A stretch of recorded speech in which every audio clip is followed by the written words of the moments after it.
5 mistakes that people make when choosing a doctor. Relying on rating websites. Patient reviews are just a measure of a doctor's soft skills. Reviews can tell you how polite, how rude the doctor is, but does nothing to tell you how competent the doctor is in treating a particular condition. Good soft skills are an important part of any physician's overall skills. But what is equally important is that a patient understands the difference between a restaurant review and a doctor review.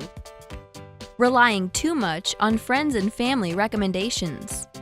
Referrals from friends and family are an informal way of review on rating a doctor, and you can be assured that there is not deliberate bias in this recommendation.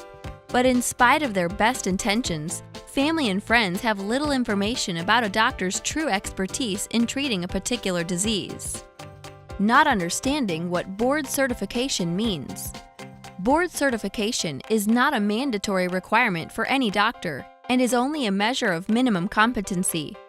Too many people get a false impression that board certification is some kind of measure for a high level of competency.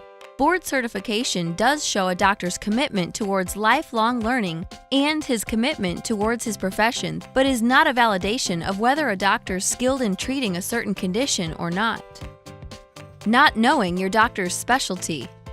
Medical mumbo-jumbo can be confusing for a layperson, but some basic knowledge can help you get the right doctor fast and might save you a lot of money, which you would have spent bouncing around from physician to physician. Not to forget the benefits of a quick diagnosis. Most people would look for a cardiologist by default for any heart disease, but there are more than 500 diseases that fall under cardiology specialty and would require doctors who specialize in treating that particular disease or a subset of diseases. Just Googling for a cardiologist would be a waste of effort.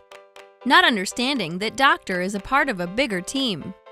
Good doctors don't exist in a vacuum, and they need a good team to support their treatment efforts. Take time to understand which hospitals a doctor is affiliated with and what kind of staff, equipment, and service level does the hospital provide. For more information about expert doctors and hospitals, please visit www.expertdocs.com.